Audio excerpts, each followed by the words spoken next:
Hello, my friends. Hey, vampire, I can destroy your wings. Be sure to subscribe to my channel. October 25, 2011.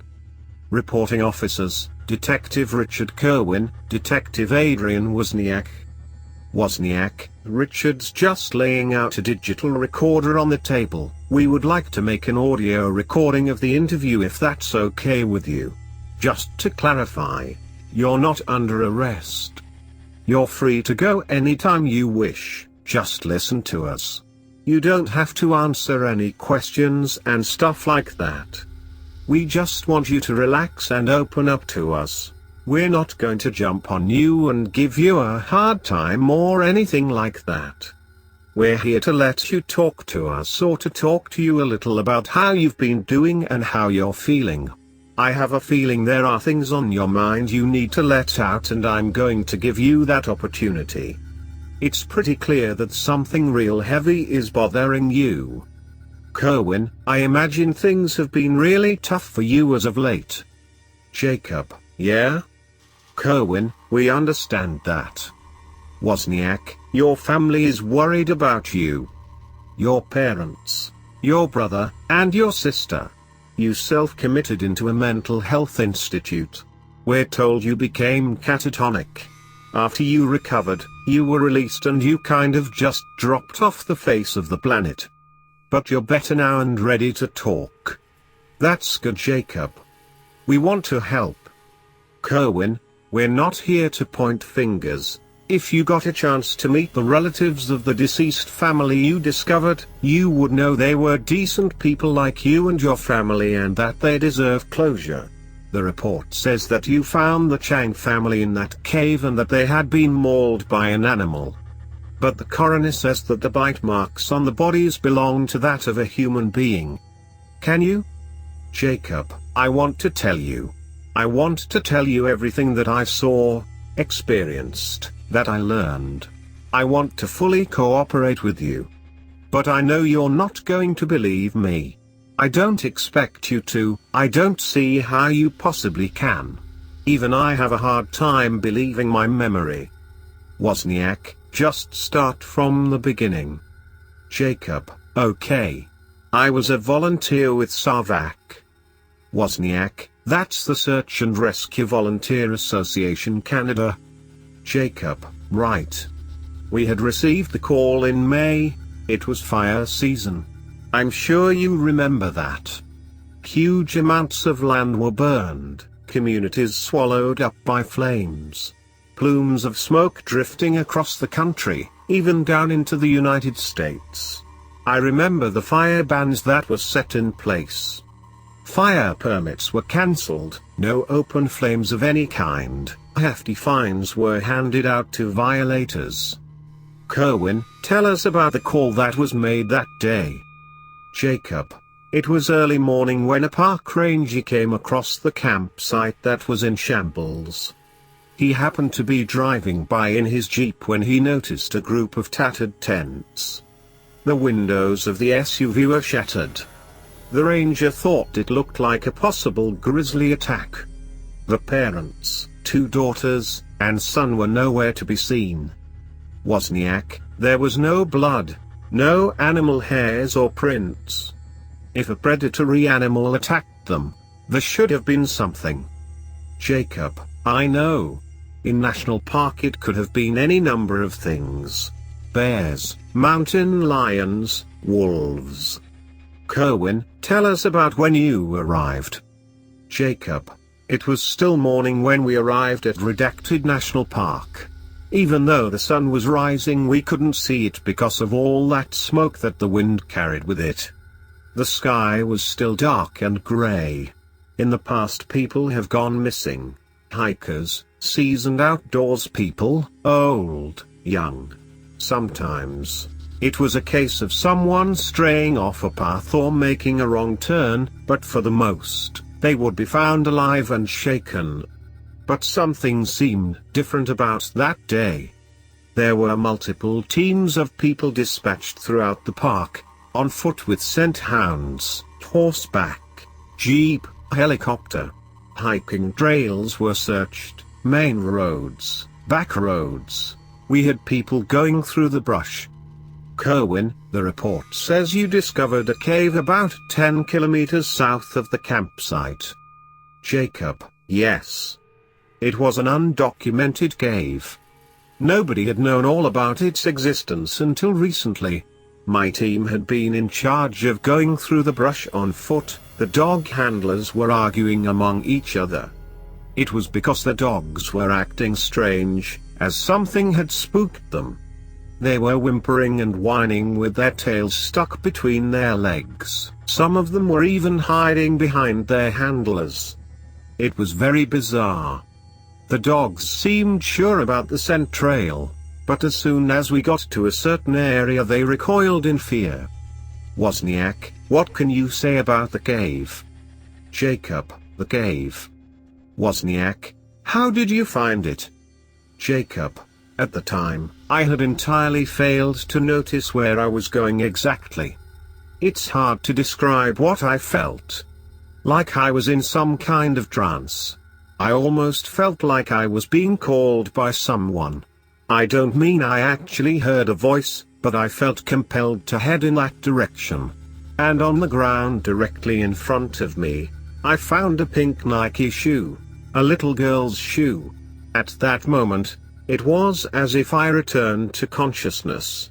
About 20 yards from where I found the shoe was the cave entrance obscured by large spruce trees. Kerwin, after you discovered the shoe, you found the cave, you decided to check it out. Jacob, the cave entrance was a hole in the ground, big enough for a person to crawl into. I stood at the entrance of the cave staring down into it. The floor sloped at an angle. I took out my flashlight and made my way into the very mouth of the cave, shining the light into the darkness trying to spot anything. I had to crab walk my way down the sloping floor. Listen, detectives, there are things that are, how would be the best way to put it, things that are out there. Strange things, you know. I'm not sure you're going to believe me. You'll call me crazy. I assure you I'm not crazy or making any of this up. Kerwin, we do not think that. We want to help you. And you'll help us. Just tell us what you saw. Jacob, okay.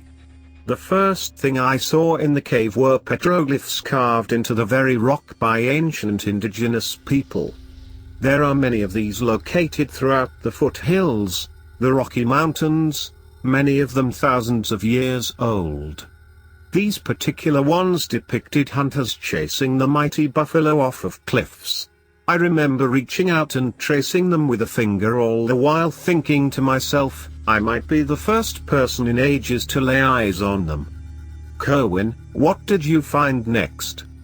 Jacob, several feet away, I found something on the cavern floor. It was what appeared to be a very old leather satchel. I felt my heart jump a little as I approached it. It was cracked and coated in countless layers of dust.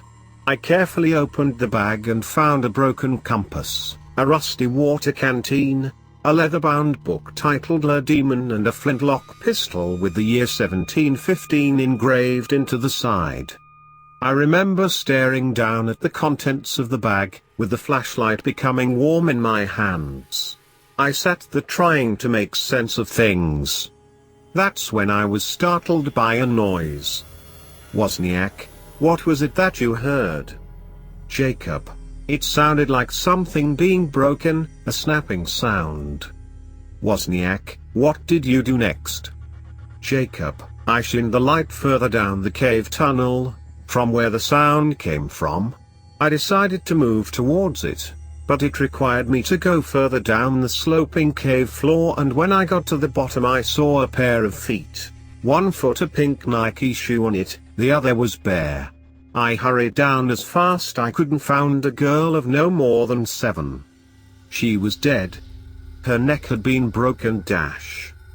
Wozniak, but there were other injuries listed. Jacob, yes. On both sides of her neck were deep puncture marks. Her arms and legs as well. All the color in her skin was gone. It was as if all of her blood had been drained. And the look on her face, that expression of complete horror. I could hear the sound of my beating heart in the silent cave. I began to feel faint. I began to cry right there in those depths. The cold indifference of the universe had hit me like a train. This child suffered an agonizing death in that inky darkness. With my trembling hands, I began reaching for my radio, but I was distracted by another sudden snapping sound. Kerwin, the rest of the Chang family was down there. Jacob, they were piled on top of each other, like a heap. They suffered the same fate as the little girl. Broken necks and punctures on the legs and arms, blood removed from their veins. Wozniak, the report says this was an animal attack, possibly a mountain lion. Jacob, I didn't say that. I said that it was something. Wozniak, tell us about it. Jacob, you wouldn't believe me. Wozniak, try us. Jacob, it was a thing that should not be walking. Something that once was dead but given life once more. There are cultures across the world that have a different name for it. The thing that I encountered was a vampire. Kerwin, a vampire? Jacob, I'm not talking about a man in a cape or some pale heartthrob. I am talking about a creature. A parasite. A leech. While it shares similarities to things in nature, it is a thing that should not exist. What I saw was crouched on top of the family members, directly above the father. It had its face buried in the man's neck. I distinctly remember hearing a sucking sound. The man was still alive. I could hear weak choking sounds coming from his throat. I can still hear it now. Wozniak, what did it look like? Jacob, at first glance, it looked like a small human being, much like a child. I don't even know the best way to describe it. Do you watch the National Geographic Channel, Discovery, Nova? If you have, you're probably familiar with Otzi the Iceman. That 5,000-year-old ice mummy that was discovered frozen in the Alps. That is the only thing I can compare it to. It was draining the life from that poor man, its eyes were closed and it was moving its head from side to side. It withdrew its bloody maw from the man's neck and cruelly broke it. It turned its head towards me and opened its eyes. They were like black marbles, the pupils a bright red. I froze in place. My mind simply could not accept what was right in front of me. My body began to feel numb, I was having difficulties breathing, and my thoughts were racing through my brain. Primal fear had taken over. It was that very fear all of us inherited from our ancestors. The very ancestors that would have been scratching the dirt, very mindful of the day hours left. Because the night was dangerous, that was when beasts would come out. Stealthy like phantoms, you would never know they were there until it was too late. Now and then someone would sleep just a bit too far away from the fire and be pulled away into the long grass. Their agonizing screams would fade into the night. I think that maybe human society is like a little bubble that we like to surround ourselves in. We surround ourselves with light, noise, and other people to keep out the cold, dark, and the unknown that exists on the fringes that form the wider universe. We shun the notion of otherness being out there beyond the human world waiting to come in. Maybe the reality we live in is a dark and capricious universe that allows these things to exist. Perhaps, one day you're just going on about your everyday life and the universe just points at you and says, "Oh, you are a curious human being. I've been looking for you." Wozniak, what happened next? Jacob, the next thing that the creature did was to stand up, bare its sharp teeth like a feral animal. It cocked its head and smiled at me. It started to speak. Kerwin, it talked to you. Jacob, at first, it was an incomprehensible whispering gibberish. But soon it became clear.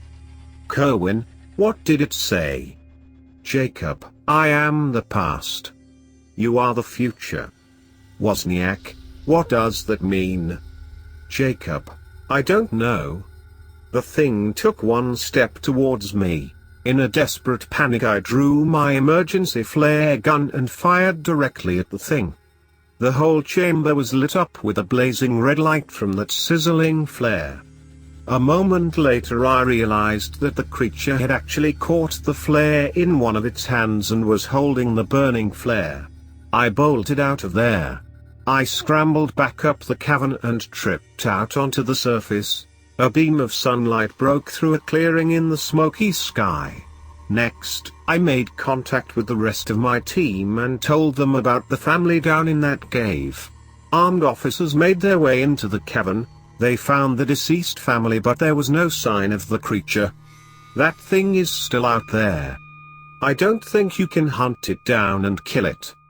Kerwin, is there anything else you can say? Jacob, yes.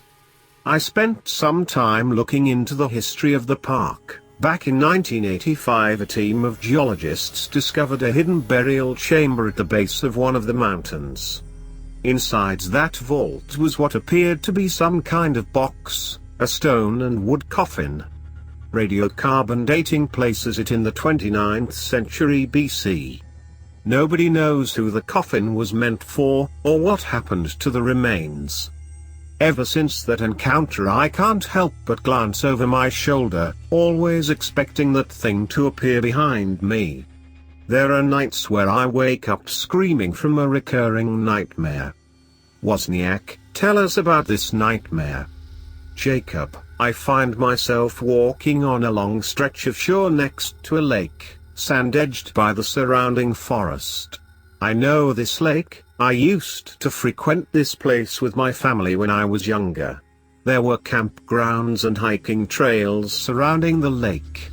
But this time I was by myself on the great expanse of sand. It was autumn and the sun was low on the horizon, just peeking over the edge of the lake. Everything was basked in the orange glow of the setting sun. There was a bitter wind that was whipping sand around and I had to place my hands over my eyes to keep sand and other debris from getting in my eyes. At first, I thought that I was all alone on this lakeside beach, but I glanced behind me and found that I was in fact not alone. In the distance, there was a person who was, from what I could see, making a great effort to catch up to me. I stopped to let the person catch up. But something was not right. Despite the person apparently running towards me, he or she made no progress. The distance between us was not closing.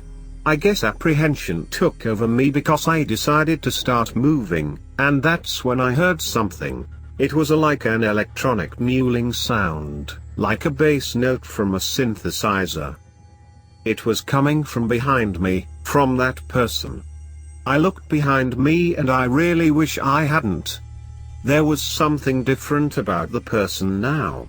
It was the motion. It was like the person was having a violent full-body spasm, the limbs flailed about wildly, the person bent at the spine in ways impossible, without breaking it. The head twitched around in much of the same manner. And in an instant, the person was directly in front of me and I fell backward. I remember ash-color skin, black eyes with scintillating red dots for pupils. Wozniak, thank you for your time, Jacob. We'll talk to your family members for a little after this. And if you ever feel like you need to talk to someone or anything like that, there's nothing wrong with that. Just let your family know and call us. Jacob, alright. Kerwin, okay, we're ending the interview at 1644 hours.